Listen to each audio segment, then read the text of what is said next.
Hey there, kids. It's your good buddy, Uncle Zombin. Now that I've returned from the grave, I'm hungry for brains and merchandise. Thankfully, before I died, I partnered with Juan Coven to design this sick t-shirt so that you can look awesome in this life and beyond. Click the link in the video description below to get your very own shred till you're undead t-shirt, mask, or whatever else you want my ghoulish face on. Now if you'll excuse me, I've got to meet an old friend for dinner.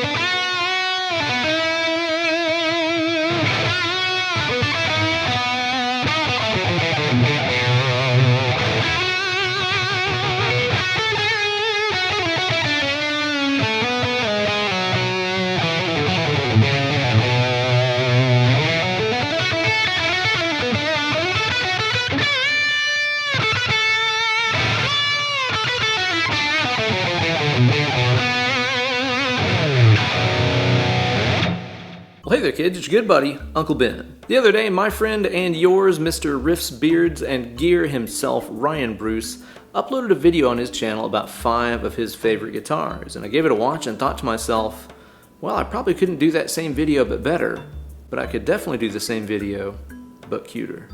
These are just the 5 guitars that get the most mileage and the most playtime, and I've got to tell you guys why. As always, this video is brought to you by my lovely and loyal Patreon community who support my channel over on my Patreon page at patreon.com/BenEllerGuitars. Over there you can find yourself a wealth of backing tracks, bonus lessons, downloadable tabs, and so much more. So be sure to click on that Patreon link in the video description below. Thanks. For all of today's tasty tones, I'm running the guitars into the REVV Generator 100P right here. This is the Mark II, the slightly older version that I love. It's an absolutely awesome amp. I'm running the Pepers Pedals Dirty Tree in front of that for everything, even the clean tones. A lot of people don't know how great these things sound in front of clean amps. This is a really amazing pedal, y'all. Don't sleep on this. Get one before word gets out and they get super scarce. It'll seriously make any amp into the tightest sounding thing that you've ever heard. I'm running this setup into the Suhr Reactive Load IR box, direct into Logic, and on some of the clips I'm using a little bit of delay that I am running in a plugin in Logic. Let's start this thing off here by talking about my #1 favorite guitar on earth, my Suhr Modern Satin. Anybody who's watched my channel has seen this guitar. I've probably used it in more videos than just about anything that I own, and it's because it's literally the best guitar that I've ever played in my entire life. This is the guitar that I base all my other guitar setups on. I think it's just set up absolutely perfectly and pretty much was from the factory. I barely had to make any tweaks, and I was just like instantly bonded with this guitar. It felt like it had been mine for, my entire life as soon as I started playing it. It's been with me on numerous different tours and stuff. It's been in the studio and featured on a bunch of albums like the Whitechapel records that I played on. A lot of those were done on this guitar right here. The entire guitar is made of mahoganies, mahogany body, mahogany neck. It's actually like, I think they might have used like either Kaya or Akome, which is like a subspecies of mahogany. And it sounds absolutely ridiculously great. It's not like a super dark mud ball like I thought an all mahogany guitar would be. Super punchy and fat and warm, but still clear in just the right way. It never sounds harsh. But again, it never sounds muddy either.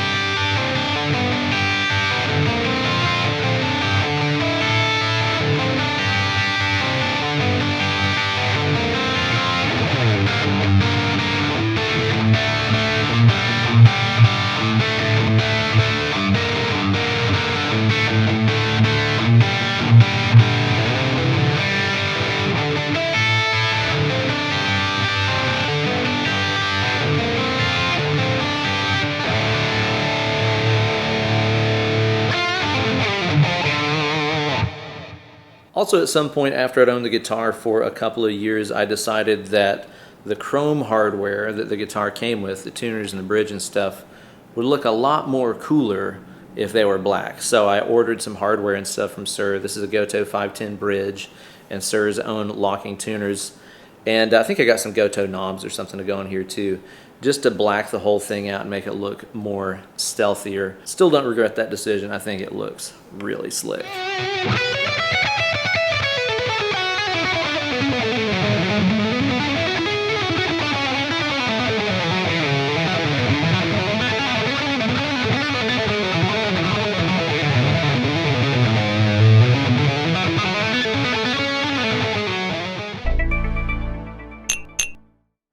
Next up, let's talk about this beautiful piece of American craftsmanship right here, my Paul Reed Smith Hollowbody piezo. This is a pretty new addition to my little flock, and it is so awesome. I find myself playing this guitar all the time. As soon as I got my hands on it, I loved how nice and lightweight it was, and then as soon as you strum a chord, they're so loud and bright and warm and like resonant. It really kind of splits the difference between like practicing on acoustic and practicing on electric. So if you're like a couch jammer like I am, or a couch practicer, I love just putting on movies and just practicing guitar and stuff. Hollowbodies are really the ultimate for that purpose right there. You don't really have to have an amp, but you can still have that nice electric guitar feel. But of course, as soon as you plug it in, you start to understand why people love these things too, because the Paul Reed Smith pickups sound absolutely awesome. It's just attached to a three-way switch. You got volume and tone, and then also another control for the piezo system. Piezo? Piezo? Pizza-o? Fuck me, I was homeschooled, I don't know.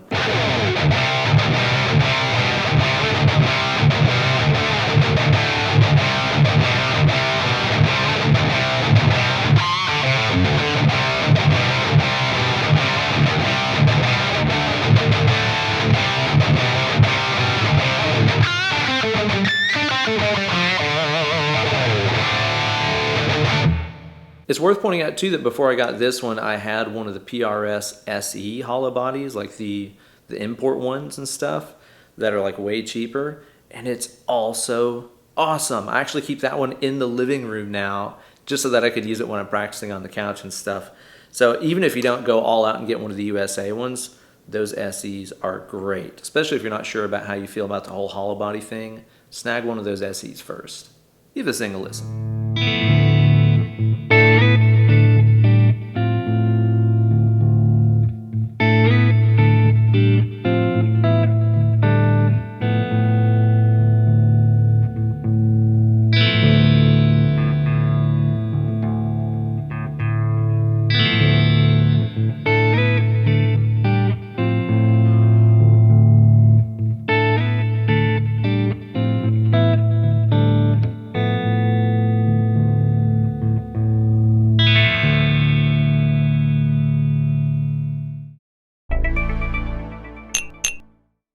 Next up, we got to talk about this guy right here, the most massive sounding 7-string I have ever played, mine or anybody else's. This guitar is an absolute monster. But this is basically kind of a mutt Ibanez 7-string. The neck is actually from an RG7 621 from the year 2000. This neck that has the Babinga stripe on the back, I think is the best 7-string neck ever. I like it better than the Universe neck. I like it better than the old plain maple ones or the newer ones with the 2 stripes on the back. I think this is the best 7-string neck ever. Everybody should just copy this neck in my opinion. And it had this custom one-piece mahogany body built. It's a string 3 body, hardtail obviously, no tremolo or anything. Routed for 2 hamburgers and a hot dog pickup there in the middle. I just always reach for this guitar. It's bonkers.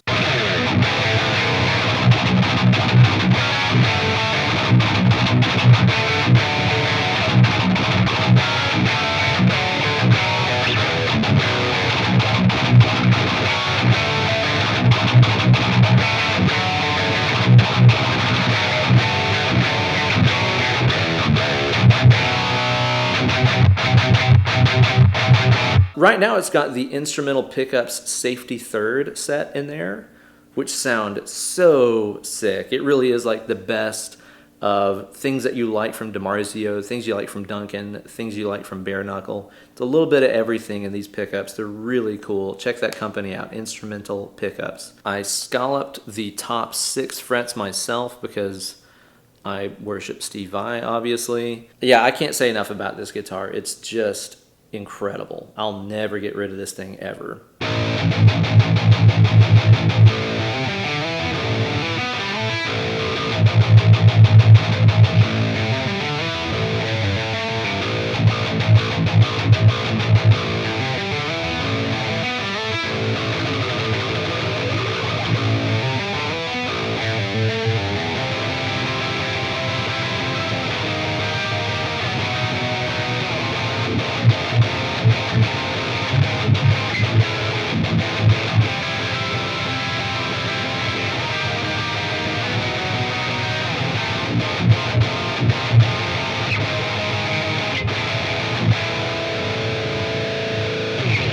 In terms of the 7 strings, it was really hard to choose between that one, which is the guitar I've always called Damien, and this guy, who I've always called the Duke.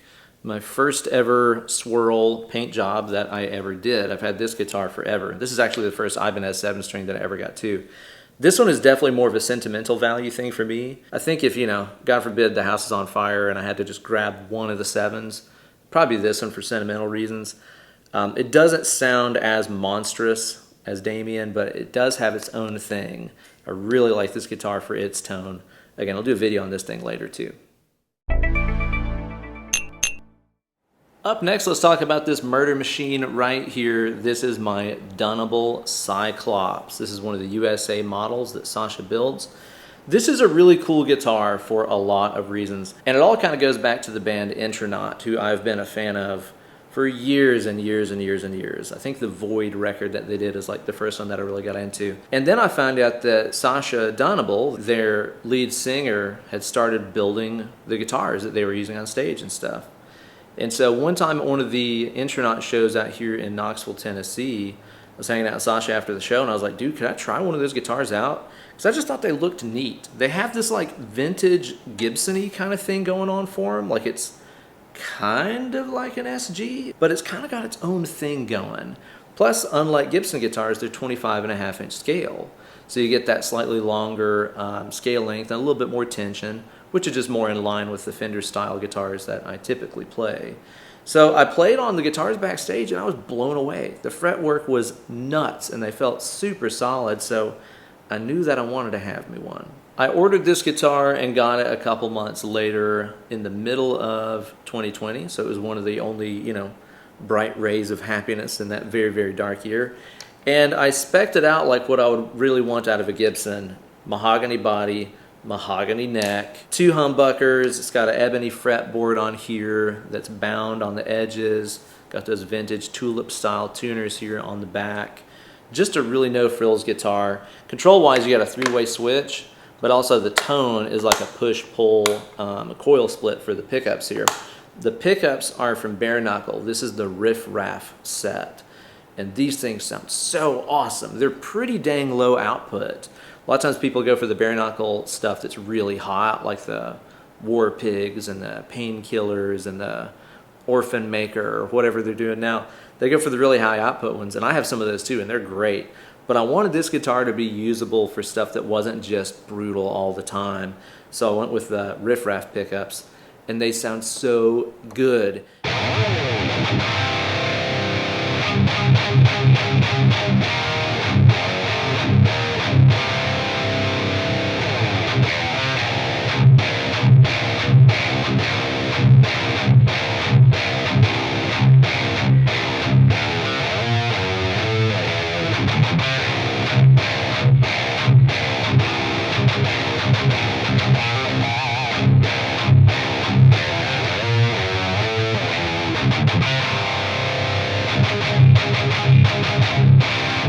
Anybody that's watched my channel here for a while now has seen this featured, especially in like Ghost videos and Mastodon videos, because I keep this guitar tuned to D standard. That's a lower standard, like your mom's second husband. And it's just so fun to play. For one, look at the fret access. You can get up here to fret number 22 and not even be touching the body on the back side. The trapeze bridge, okay, I won't lie to you, I chose it because it looks cool.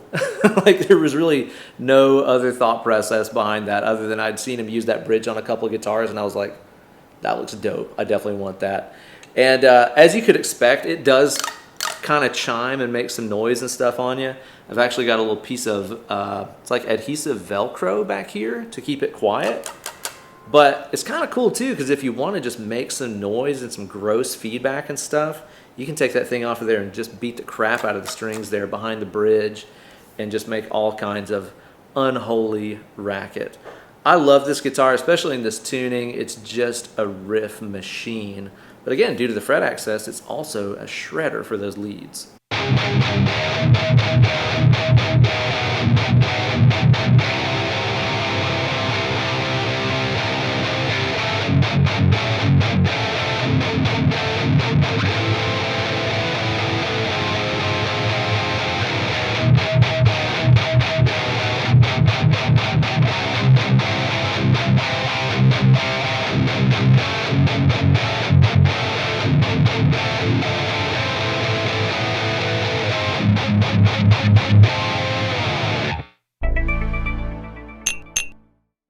And now let's talk about one of my favorite guitars on this planet and beyond, and also just one of the most special instruments that I think I'll ever own.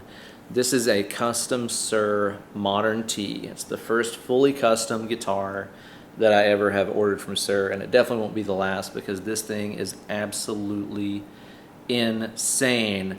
It's actually so sick that Fender copied the entire thing and they're making it as a production guitar now.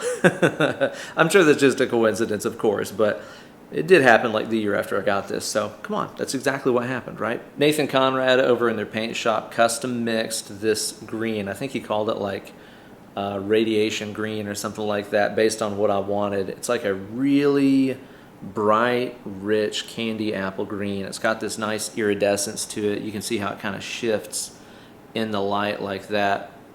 So gorgeous. And it's got a roasted flame maple neck and fingerboard. This is essentially the Andy Wood Telly. Andy and I started working and playing together about 6 or 7 years ago. So we would play all kinds of different shows, you know, everything from like country gigs to like fusion gigs, cover shows where we just play anything and everything. And Andy would basically always be rocking a Telly. And with me being like primarily a rock and metal guy, I always looked at the Telecaster as being like the country guitar. That's the only time you bust this thing out is when you need to do some honky tonking and stuff, right? But by hanging out with Andy and touring with Andy and hearing how many different sounds he's able to get out of these 2 pickups, and that's it, I knew that a Telly was something that I needed in my sound.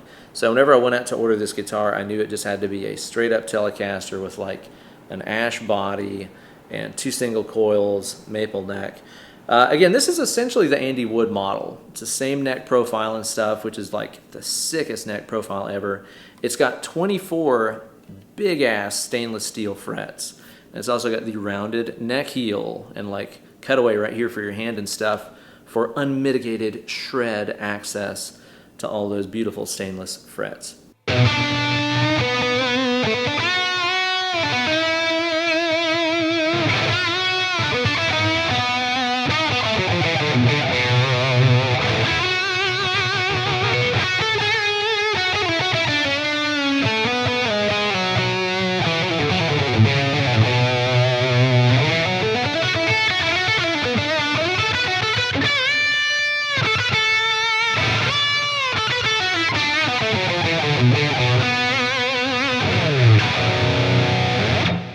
I love it because from a couple paces away it just looks like a Telecaster, but then you pick the thing up and you realize it is a hot rod shred machine that's built for speed.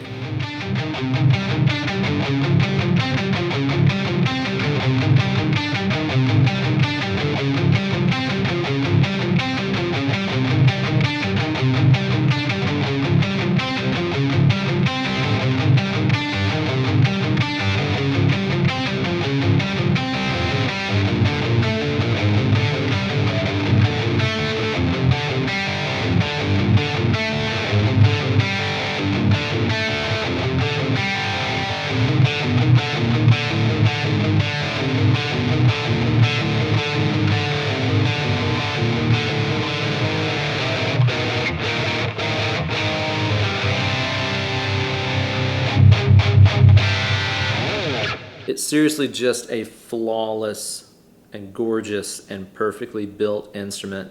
I could never imagine not owning this guitar. It just plays and sounds and looks like a dream. Absolutely perfect guitar. But if you need more convincing, just listen to the damn thing.